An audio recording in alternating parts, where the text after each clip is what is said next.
নির্বাচন দেওয়া হয়, পরিচ্ছন্ন তরুণ নেতৃত্ব বের হয়ে আসবে। আমরা সরকারকে অনুরোধ করবো অনতি বিলম্বে এই ডাকসু চাকসু ছাত্র সংসদ নির্বাচনের ব্যবস্থা নেন। রাজপথের আন্দোলন সংগ্রামের অংশগ্রহণকারী লড়াকু বিপ্লবীদের নিয়ে একটা বিপ্লবী সরকার হবে।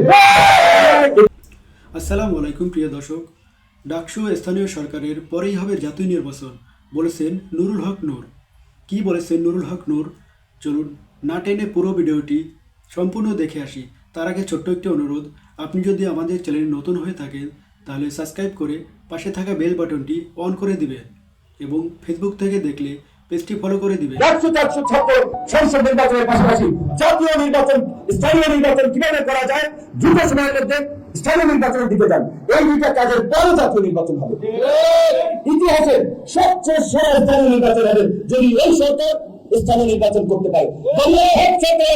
এই ৫০ বছরে যত স্থানীয় নির্বাচন হয়েছে সব পরিবর্তনের কেন্দ্র দখল হয়েছে, ভাগ পিটাইয়া দিয়েছে, সুই পিটাইছে, বিপরীত প্রার্থীকে প্রতিদ্বন্দ্বীকে মাথা ফাটিয়েছে, হামলা করেছে। কাজী আপনাদেরকে অনুরোধ জানাবো, জনমত গ্রহণ করুন, সকল দলের সাথে আলাপ করুন। নির্বাচন হবে গণ অধিকার পরিষদ একক ভাবে ৪ প্রতীকে সারা দেশে নির্বাচনে অংশ নেবে এবং জাতীয় নির্বাচন আগে যেহেতু স্থানীয় নির্বাচন এখন সব এই বিতর্কিত নির্বাচন হওয়ার কারণে প্রতিনিধিদেরকে সরিয়ে দিয়েছে, এখন সরকার আইন শৃঙ্খলা পরিস্থিতি বা নৈরাজ্যের পেছনে আরো একটা দায়ী এই স্থানীয় সরকারের জনপ্রতিনিধি না থাকা। সেজন্য আমরা সরকারের প্রতি দাবি জানিয়েছি জাতীয় নির্বাচনের আগে যেন স্থানীয় নির্বাচন গুলো হয়। কারণ স্থানীয় নির্বাচন হলে উপজেলা চেয়ারম্যান, পৌরসভার মেয়র, জেলা পরিষদ চেয়ারম্যান, কাউন্সিলর, ইউনিয়ন পরিষদের চেয়ারম্যানরা সরকারকে সহযোগিতা করতে পারবে। এখন অনেকে বলছে না এই সরকারের কাজ জাতীয় নির্বাচন করা, স্থানীয় নির্বাচনের কাজ না।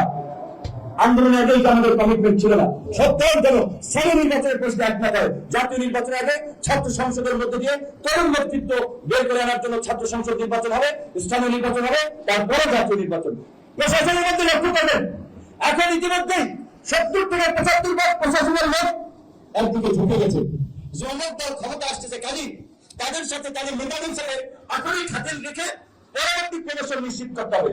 এখনই যদি প্রশাসনের এই দৃষ্টিভঙ্গি হয়, আওয়ামী লীগের চেয়ে ভালো কিছু সামনে হবে না। বলছি এই যে প্রশাসনের মধ্যে যে দলদাস মনোভিত্তিক, প্রশাসনের মধ্যে যে দলীয় দৃষ্টিভঙ্গি, সেই দৃষ্টিভঙ্গির পরিবর্তন হয় নাই। পুরো প্রশাসনকে ভেঙে সাজাতে হবে। প্রশাসনকে পরিষ্কারভাবে বলে দিতে চাই, যদি ভেবে থাকেন আপকামিং পাওয়ার পার্টি ওনারা হেরাতের সাথে খাতির করে তাদের নিয়ে কাজ করি, ভুল করবেন। কে ক্ষমতা আসবে এই যে এখনই কেউ নিশ্চিত করে বলতে পারে না। প্রধান তারেক রহমানই তার নেতৃবৃন্দের উদ্দেশ্যে বলছে যে আমরা ক্ষমতায় নাই বন্ধুগণ, আমরা যাবো কিনা আমরা জানি না।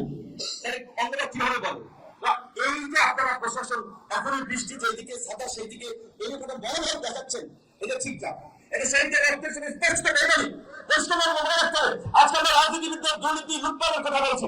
বাংলাদেশের ইতিহাসে এই কথা ৭১ সালে এইভাবে গুলশান, বারাণী, ধানমন্ডির উঁচু তলার মানুষ রাস্তার আন্দোলন সংগ্রামে নামেনি, এইবারের আন্দোলনে নেমেছিল।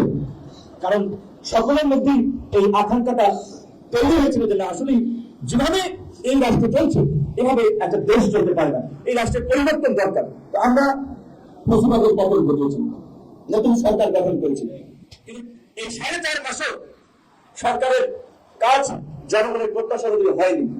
বড় রকমের জনগণের ধাক্কা খেয়েছিল। কি সরকার গঠন করেছে, জনগণের প্রত্যাশা ছিল সেটা হয় নাই, হয়েছে বন্ধু বান্ধব পরিচিত সার্কেলের একটি সরকার। তারপরে আমরা ওয়েলকাম করেছি, কিন্তু দেখা গেছে সেই আপনার সরকারের আন্দোলনকারীদের নামিয়েছেন নানান অন্য কথা, কিন্তু এই ৪.৫ মাসে এখন পর্যন্ত আইন শৃঙ্খলা বাহিনী এবং প্রশাসনকে ঠিক করতে পারে নাই। উপদেষ্টা পরিষদে যারা আছে অধিকাংশ অনভিজ্ঞ, রাষ্ট্র পরিচালনায় তাদের ধারণাও কম। তারা অনুবাদ বড় বড় প্রতিষ্ঠানে চাকরি করেছেন। রাষ্ট্র একটা রাজনৈতিক প্রতিষ্ঠান, রাজনৈতিক প্রতিষ্ঠানে রাষ্ট্র পরিচালনায় রাজনীতিবিদদের অগ্রাধিকার দিতে হবে। আমরা ডক্টর মোহাম্মদ ইউনূসের সরকারকে সমর্থন দিয়েছি, সমর্থন দিয়ে দেবো। তাদের প্রতি আবদার নিয়ে বলছি, তাদেরকে টেনে হিসেবে আবদার নিয়ে বলছি যে আপনারা যেই ভাবে এগিয়ে চলছেন এইভাবে আপনারা নিজেরাও ডুববেন, আমাদেরকেও ডুবাবেন, দেশকেও ডুবাবেন। আপনাদের পক্ষে প্রক্রান্তিতে আমরা করছি, অ্যাডভোকেসি আমরা করছি যে এই সরকারকে অন্তত বছর ২ সময় হয়েছে জনগণের যে প্রত্যাশা, রাষ্ট্র সংস্কারের যে বড় আকাঙ্ক্ষা কেমন আছে, আচ্ছা জনগণ জবাব দিই না হলো আইন শৃঙ্খলা বাহিনী প্রশাসন নিশ্চিত করা।